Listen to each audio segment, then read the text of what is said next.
33 minutos de las 9 de la mañana y ya lo tenemos en línea a Santiago Kalinowski, que es lingüista y lexicógrafo, director del Departamento de Investigaciones Lingüísticas y Filológicas de la Academia Argentina de Letras. Santiago, Carito Murisi te saluda acá desde Rosario. Bienvenido, gracias por atendernos.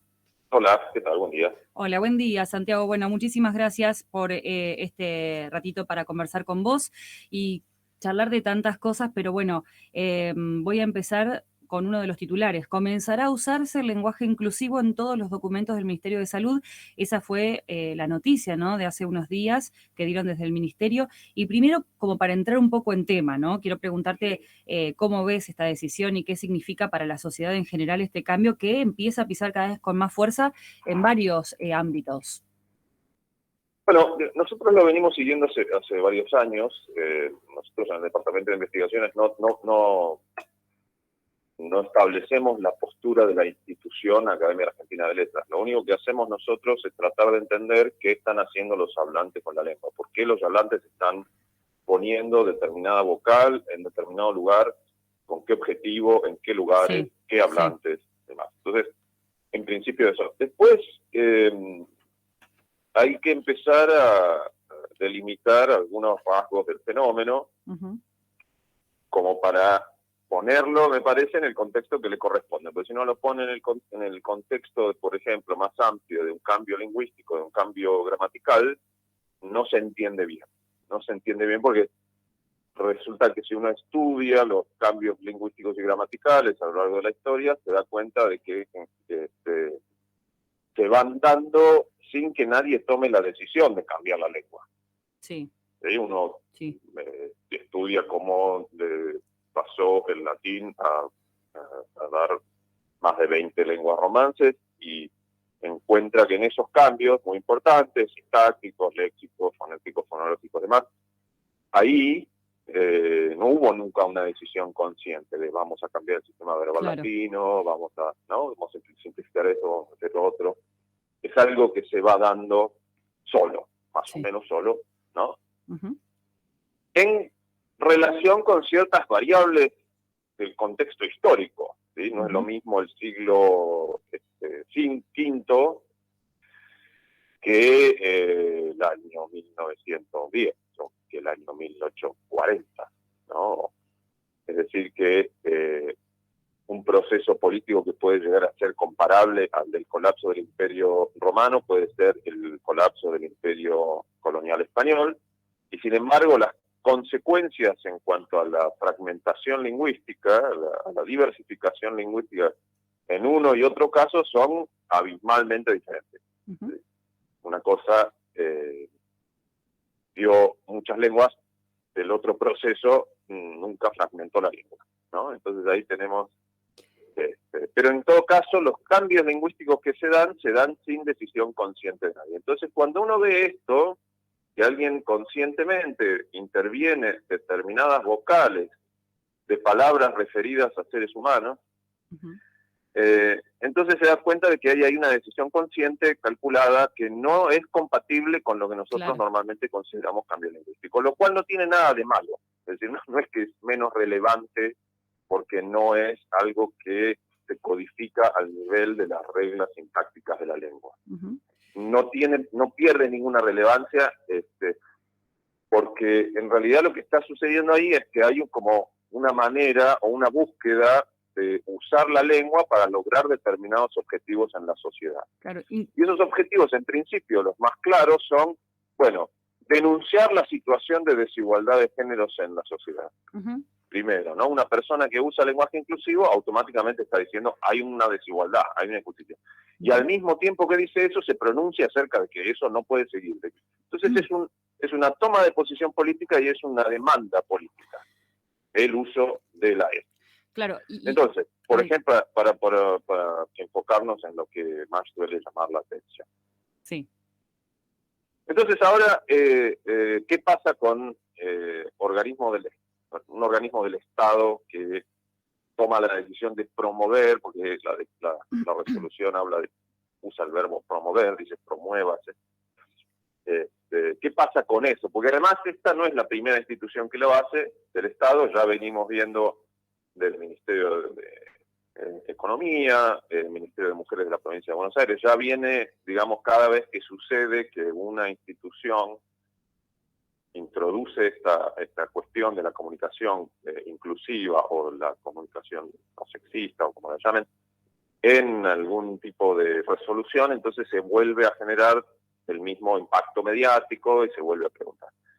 Lo que hemos visto yo no he visto por ahora, por ejemplo, lo que suele temerse más, que es que se vuelve obligatorio, ¿no? Es decir, en términos generales, no se puede obligar a una comunidad lingüística a adoptar determinado uso. Claro. Eso se ha intentado, no se ha logrado. Cuando nosotros recibimos en Argentina, especialmente, una intervención en contra de nuestro uso del pronombre vos durante todo el siglo XX, una intervención bastante brutal, ¿no? Bastante que provenía desde centros de poder muy importantes, como por ejemplo los ministerios de educación, como por ejemplo los medios masivos de comunicación o la escuela. ¿No?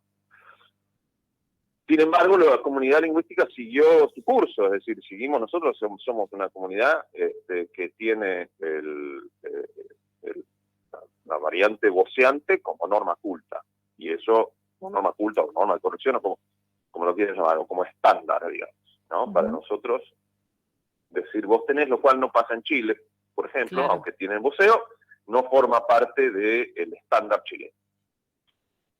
Entonces, esos son algunos primeros rasgos que hay no, que me ir parece señalando. que está buenísimo para ir metiéndonos en el tema, ¿no? Y aparte, esta cuestión de que, ponele, lo que uno escucha, están deformando el lenguaje, dicen, por ejemplo, ¿no? O sea, pero ¿por qué se interpreta como que es una deformación del lenguaje cuando en realidad no es algo estático el lenguaje? Bueno, esto que decís vos, ¿no? Claro. Creo que tiene quizás que ver con esto que decís de este cambio consciente, de este cambio que está, Claro. creo que la respuesta quizás sea esa, ¿no? Que después el resto de los cambios han sido como inconscientes en el sentido de que no se han manifestado y se han propuesto, sino que han sucedido. En cambio, en esta oportunidad también creo que está atado a una cuestión política, como decís vos, y quizás sea eso. Es como que siempre me generó mucha curiosidad, Santiago, la reacción de las personas que no están de acuerdo con el lenguaje inclusivo, porque no deja de sorprenderme, sobre todo dos reacciones. Una es la burla y la otra es la violencia. Si bien la burla ya de por sí es una cuestión agresiva, porque es una de las manifestaciones, yo creo, de la agresividad, es increíble cómo, digamos, hay una falta de argumentos incluso que se cae. O sea, y de esa manera, en esa falta de argumentación, me da la sensación que se cae en los lugares más comunes, más llanos, más fáciles, que es la burla, sin lugar a dudas, ¿no? Y lo de la violencia desmedida es algo que no deja de sorprenderme, porque quería preguntarte qué hay detrás de todo eso. O sea, ¿por qué una persona puede estar o no de acuerdo? Vos podés decir, no, bueno, mira, yo no estoy de acuerdo, no me parece, pero de ahí a que se genere la violencia que se genera, ¿no? Yo te quería preguntar qué hay detrás de esas reacciones. ¿Hay falta de qué? ¿Falta de o rechazo a comprender, a aceptar? No lo entiendo. O esta idea de deformación del lenguaje, no lo alcanzo a entender, por eso te pregunto que vos tenés las herramientas para poder responderme. Bueno, digamos, lo que nosotros hemos visto a medida que veíamos la evolución del fenómeno es que hay dos tipos de reacciones, o las reacciones se dividen en dos grandes grupos. Hay una que responde a ideologías de tipo lingüístico, sí, ¿no? Porque existe la idea acerca de que la lengua no debe cambiar, no claro, puede que es estática, cambiar. supuestamente. Todo cambio en la lengua es negativo, es una deformación, y esto es un tópico que recurrente, que siempre, una de las cosas más típicas es, siempre recae sobre los jóvenes, ¿no? Claro. Siempre se ataca a los jóvenes porque los jóvenes hablan mal y van a deformar la lengua del futuro y qué sé yo, y el problema con esa queja es que viene hace, ¿no? Y la RAE, años, hace muchas décadas. Claro, hace mucho tiempo que viene el ataque a los jóvenes. Ahora es con la internet y el reggaetón. Bueno, antes era con la televisión y el rock, y antes de eso fue con la radio y el tango. Entonces, exacto. Todos los adultos que atacan a los jóvenes fueron jóvenes atacados cuando eran jóvenes y así sucesivamente, lo cual te da la pauta de que ahí hay una ideología lingüística funcionando que no tiene mucho que ver con la realidad de cómo evolucionan las lenguas, cómo se ajustan las lenguas cambian bastante poco, hay que decirlo, no podemos, como decía al principio, no podemos comparar lo que sucedió en el siglo V después de Cristo con lo que sucedió en el año 1950 o lo que sucede en el año 2022. Los cambios lingüísticos de hoy son muy modestos por una serie de factores que tienen que ver con la historia. Y después hay una reacción de tipo ideológico.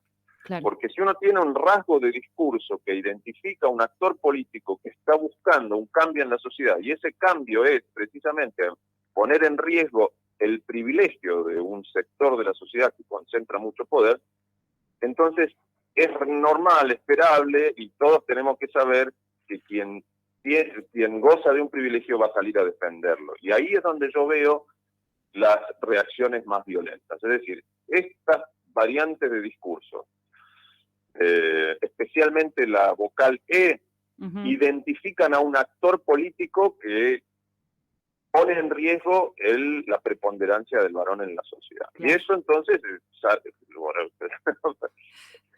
genera que los varones salgan con tambores de punta, ciertos varones que están en las antípodas de esta claro, no todos, claro, ideología. Sí. Y además hay, no solo varones, quiero decir. Sí, no, por supuesto. Podemos decir que la vocal E, usada de esa manera, lo que se dio en llamar lenguaje inclusivo, identifica determinadas agendas, en general, alrededor del tema de géneros.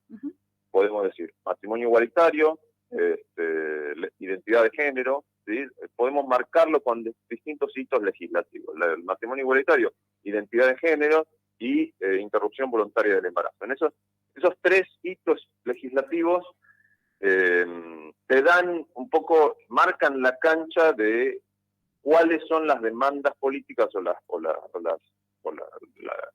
búsqueda o la lucha que suele estar asociada al uso de la E en esos lugares. Entonces, claro, quienes están en la vereda de enfrente de esos hitos legislativos, quienes están en contra de que exista una ley de identidad de género, quienes están en contra de que exista una ley de matrimonio igualitario y quienes están en contra de que exista una ley de interrupción voluntaria del embarazo, atacan el rasgo de discurso que identifica a quienes están a favor de esas cosas. Sí. Entonces, las reacciones, por eso hay que esperarlas y hay que aceptarlas como que son parte de las tensiones políticas de la sociedad. La persona que ve que la determinado uso de la lengua se usa para militar determinada cosa y está totalmente en contra de esa cosa, evidentemente o naturalmente o esperablemente va a ir a atacar esa opción de discurso que la identifica. Es decir, la E es uno de los rasgos que identifican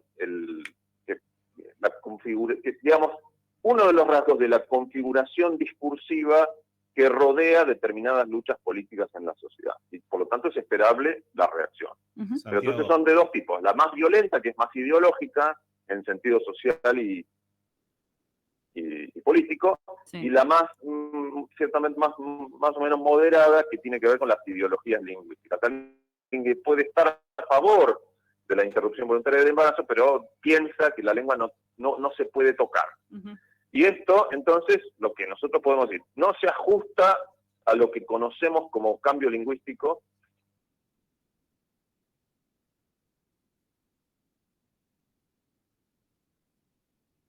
Y inclusive están buscando resultados con cambiar cosas en la sociedad, en cómo las mujeres, por ejemplo, cobran sus sueldos, si cobran menos por el mismo trabajo, si caminan tranquilas por la calle, si hay violencia de género, si las personas trans tienen derecho a acceder al puesto de trabajo, a los mismos derechos que las personas que no son trans. Esa es la búsqueda, ¿no? No están buscando que la vocal o que cambie la estructura sintáctica del género en español, porque buscar un cambio lingüístico es más o menos condenarse al fracaso, que es lo que decíamos con el voceo. La suma del poder público y poder privado buscó un cambio lingüístico. Los hablantes dijeron, no vamos a cambiar, lo lamento. Es decir, podemos pensar que está mal hablar de vos, mi papá decía mucho eso, no, está mal, hablamos mal los argentinos, bueno, esos son los corolarios, pero en la práctica nadie dejó nunca de decir vos tenés, no importa cuánto nos haya atacado la escuela, la radio, los manuales de lengua, no importa. Totalmente. Santiago, ¿Sí? bueno, entonces, antes que nada, perdón la interrupción, te saludo, soy Víctor Timoneda y te pregunto acerca de esto que vos decís. A ver, en su momento declaraste que prohibir la E es una persecución política, Sí. y sin dudas. Y te consulto, ¿por qué crees que hay personas que hoy se horrorizan más el hablar con la E, por ejemplo, que, a ver, lo más fuerte que estamos viviendo, que son los femicidios, que cada 24 horas hay una noticia referida a esto? Bueno, Como mínimo una lo de la noticia. persecución política me parece claro, es decir, si usar el lenguaje inclusivo es pronunciarse políticamente ante un problema de la sociedad, ante la persistencia de la injusticia, de la desigualdad, entonces la persona que usa la E se está pronunciando políticamente. Si yo le impido usar esa E, no le estoy impidiendo usar una vocal. En general, la persona que sabe poner la E donde va tiene un nivel mayor de reflexión lingüística, sabe cómo se forma una palabra, sabe lo que es un formante, un morfema, sabe en qué semánticamente dónde es pertinente, digamos, no es que es un problema de que es ignorante, hay que ser menos ignorante, digamos, claro. Hay que tener mayor conocimiento, podemos decir, metalingüístico. Claro. No quiere decir que son mejores hablantes o algo así, nada que ver. Simplemente han tenido que reflexionar un poco más para saber, bueno, va en las palabras, adjetivos, claro. Y pronombres que se refieren a grupos humanos, no va en un gerundio. Claro, no va en un feliz cumpleaños. No tiene nada que ver con la O de estoy caminando, no va ahí. Y ese nivel de reflexión te dice, bueno, ok. Entonces, la persona no es que es bruta o es ignorante, ¿no? Un poco al contrario. Te guste o no, ha tenido que reflexionar un poco más. Y después, como es la expresión de un posicionamiento político, tampoco puedo obligar a una persona a usar la E. Sí, ¿no? Es decir, yo obligo a una persona a usar la E, no le estoy imponiendo una vocal, le estoy imponiendo un ideario político. Y eso es incompatible, tanto prohibirla como volverla obligatoria o exigirla, las dos cosas son incompatibles con los principios que regulan la convivencia democrática. La persona tiene que llegar a ser usuario del lenguaje inclusivo, si quiere, por su propia trayectoria. Santiago. Entonces, sí. Fabio Montero te saluda, ¿cómo estás? Hola. ¿Cómo estás? ¿Cómo te va? Bueno, bien apasionante esto, te digo, muy interesante, sí, porque complejo, además... complejo, también se caricaturiza mucho. Es muy complejo, exactamente, porque precisamente quería consultarte sobre esa complejidad. Hagamos futurismo, ¿no? Pensemos que puede llegar a establecerse como parte de un sistema gramatical, aunque vos planteás de que eso sería muy difícil. Pero suponiendo de que esto se instale con el tiempo, y vamos a la cuestión técnica, en esta pregunta vamos a la cuestión técnica. ¿Podríamos pensar, digamos, que digamos, la ingeniería de la E puede ser complicada y puede ser un problema de accesibilidad en caso de instalarse? Por esto mismo que vos decís, ¿no?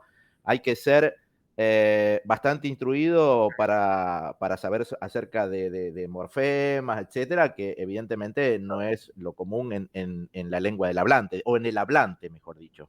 Claro. Lo que pasa es que hay que ser instruido porque no forma parte de las reglas de la gramática. Claro, exactamente. Las reglas de la gramática son atajos, ¿no? Atajos donde uno hace todo el tiempo cosas muy complejas sin siquiera detenerse a pensar ni medio segundo en eso. ¿Qué quiere decir? Eso, entonces, las reglas de la gramática funcionan a nivel subconsciente permanentemente para dejarnos a nosotros armar enunciados complejísimos a una velocidad impresionante.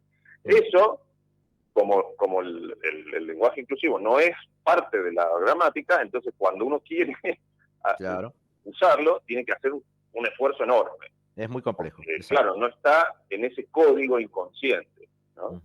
Entonces, eso, las cosas que han cambiado, o sea, cosas que podían analizar, qué sé yo, podía poner un ejemplo muy chiquito, ¿no? Pero nosotros hay un gran lingüista en español, colombiano, chileno, llamado Andrés Bello, ¿no? Y Andrés Bello condenaba muchísimo, por ejemplo, que dijéramos el análisis.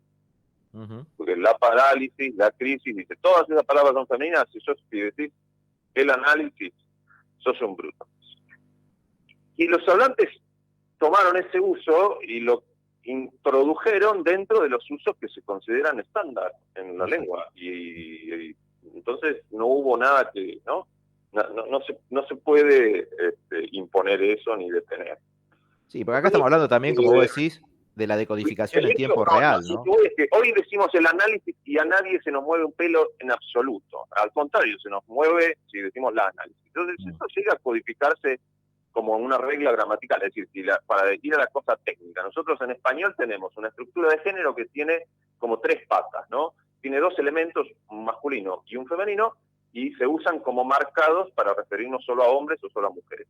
Y cuando queremos referirnos sin que importe la composición de género de un grupo humano, se usa por defecto el masculino, y ese masculino se llama no marcado. Entonces, es como un trípode. Si esa estructura de género llegara a cambiar por una cosa de 4 patas, es decir, tenemos un masculino marcado, un femenino marcado, un masculino no marcado que puede empezar a caer en desuso, lo que sea, y una especie de neutro marcado, y si eso se codifica, como a nadie se le va a mover un pelo, es decir, eso va a ser como la lengua que nadie piensa, pero es como un uso que nadie va a pensar, no vamos a tener conciencia de que estamos aplicando la E en los lugares donde informativamente es relevante el neutro marcado, por ejemplo, para grupos humanos que tienen compuestos por distintas identidades de género. Es decir, sería algo inconsciente. Ahora, me parece a mí altamente improbable, porque y no lo puedo asegurar porque no sabemos el futuro, pero me parece altamente improbable porque esa ingeniería, como vos la llamás, implicaría cambiar algo que está muy, muy alto, o sea, muy profundo en la jerarquía de reglas gramaticales que todos tenemos en la mente. Estamos hablando de que hay 600 millones de hablantes de español.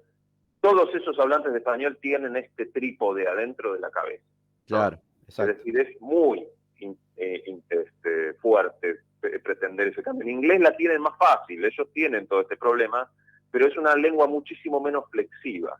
Entonces, lo resuelven sobre todo con cambios de tipo léxico. Es decir, usan determinado pronombre, el pronombre del plural, ¿no?, de tercera persona del plural, lo usan con significado en singular y con eso resuelven muchísimas situaciones. Y después dice barman o bar person, bueno, esa es toda una discusión que es esencialmente léxica. Y lo que vemos en español, nosotros hemos hecho un gran estudio de corpus con esto, es que en la práctica el inclusivo es un fenómeno de tipo léxico. Claro, exactamente. Los hablantes identifican 3, 4 palabras emblemáticas que reciben la intervención y las van tirando, ¿no? Porque cada vez que vos tirás una amigues, el efecto buscado de denuncia y el efecto de interpelación al otro y de demanda de cambio se renueva. Entonces no importa que uno aplique, no necesariamente, es decir, hay gente que dice que sería ideal, pero la realidad que vemos es que es un tema de léxico. Yo puedo incluir alguna de esas 4 palabras emblemáticas, que son chicos, amigos, todos, y el artículo también es la 4ª que resulta siempre el decir les en lugar de los, ¿no? Esas 4 son emblemáticas. Y después, potencialmente, se puede intervenir cualquier otra, ¿no? Uno puede decir, qué sé yo, ¿no? Hay algunas que son difíciles, pero amades, qué sé yo, los participios, ¿no? Santiago. Mucho menos frecuentes en la práctica que vemos de los hablantes en Argentina en Twitter, que ese es nuestro estudio de corpus, es muchísimo menos frecuente eso que alguna de estas 4. Entonces es un fenómeno léxico y eso no es casualidad. El léxico, dentro de todo el sistema lingüístico que nosotros tenemos en la mente, es aquel que más cambia. Es decir, cuando inventan un aparato y le ponen un nombre, nosotros, qué sé yo, pongo el simple ejemplo del mouse. Hace 50 años no existía la palabra mouse designando un objeto de la cotidianidad. Hoy sí, porque inventaron el mouse. Entonces, eso es, de todas las áreas de la competencia lingüística, el léxico es el que más cambia. Podemos incorporar fácilmente palabras y podemos olvidar fácilmente palabras. Después el resto, las reglas, es más difícil. Esto como si fuese que las palabras son las hojas del árbol y que algunas se caen, otras brotan, y las reglas gramaticales serían más bien las ramas y el tronco. Exacto. Santiago, una consulta. No puede cambiar. Santiago, una consulta y ya nos metemos en el tema político, ¿no? Por supuesto. Porque se habla del genérico neutro o del neutro marcado. Aparece acá la cuestión neutra, ¿no? Cuando posiblemente en una lengua no haya nada neutro. Y aparecen algunos debates incluso de sectores feministas que dicen que el neutro de alguna manera invisibiliza el femenino más que nada. ¿Cómo analizás esta situación? Hola. Hola, Santiago, ¿me escuchaste? Sí, ahí está. Ahí estamos. Lo que sucede con las luchas políticas es que son complejas, ¿no? Evidentemente hay grupos dentro de los feminismos que interpretan la E como una nueva desaparición de la A. Exacto, exactamente. Y bueno, eso es una lectura posible, ¿no? Es decir, la A no está, es un principio. Ahora, lo que sucede es que creo que lo mayoritario dentro de los feminismos fue no reproducir con signo cambiado lo que ya se había visto en las prácticas lingüísticas consolidadas a lo largo de la historia de la especie humana, digamos, porque lo que sucede con el masculino no marcado, con el masculino genérico, es que no se puede disociar creíblemente de la preponderancia del varón a lo largo de la historia de la especie humana. Claro, el androcentrismo ancestral de la especie tuvo ese corolario, me parece. No quiere decir que nosotros, por usar el masculino genérico, seamos machistas. Yo creo que hay que tener cuidado con eso, porque lo que estamos haciendo es usar la lengua, ¿no? Pero al mismo tiempo, resulta que eso es como una especie de goteo, ¿no? Cada vez que no es relevante informativamente la composición de género de un grupo, se usa el masculino. Bueno, eso no puede ser casualidad, es como una especie de telón de fondo que está invisible, pero que sin embargo tiene un efecto. Entonces, denunciar ese efecto, tiene un efecto que podemos decir muy oblicuo, no es que las sociedades son machistas por la lengua. Hay lenguas que no tienen masculino genérico y que también son machistas, porque ahí hay un problema de poder o problemas de continuidad, de preponderancia del varón desde la época en la que el varón predominaba por su mayor fuerza física, es decir, desde la prehistoria en adelante hay unas continuidades muy largas. Uh-huh. Entonces, por supuesto que hay distintos valores de la intervención. Por ejemplo, sabemos que el presidente hace desdoblamiento triple, ¿no? Dice todos, todas y todes. Bueno, ahí hay un cambio que uno puede decir radical en el alcance de la E, porque está diciendo, bueno, voy a decir todos para todos los hombres, todas para todas las mujeres, y voy a decir todes para las personas no binarias. ¿Sí? Entonces ahí todes tiene un alcance chiquito. Pero si uno, en lugar de hacer del desdoblamiento, usa solamente todes, está diciendo, mire, voy a usar esto en lugar de cualquier cosa. Esto incluye a hombres, mujeres, claro, personas no binarias y todo lo demás. Uh-huh. Entonces, ya ahí, en ese pequeño gesto de usar solo todes o desdoblar por tres, hay un alcance muy radicalmente diferente. Uh-huh. Y son cosas que son esperables en este tipo de... Porque el tema está en movimiento, es decir, las tensiones políticas y los agrupamientos y las líneas que delimitan una y otra agrupación y cómo se posicionan frente a algo, son dinámicas, no se puede pretender, no se puede hacer una normativa de la E, sí, porque en parte capaz perdería una de las cosas más importantes que tiene, que es su potencial disruptivo, cómo molesta, cómo resuena, chirria, ¿viste? ¿No? Uh-huh. Uno lo escucha y te descoloca, te hace como ¿no? Es como, bueno, sí, le da un poco de urticaria, como te pica, no sé, ¿entendés? Y ese valor es una herramienta fundamental para instalar en la sociedad los temas de género. Los temas de género no se están cayendo y en parte, una parte, puede tener que ver con esto. Cada vez que sucede que hay una noticia, porque esta, como les decía, es como la quinta, sexta institución del Estado que hace lo mismo, sí, y sin embargo cada vez se renueva el ciclo, sí, se renueva la atención pública, se renueva el escándalo, se renueva el rechazo.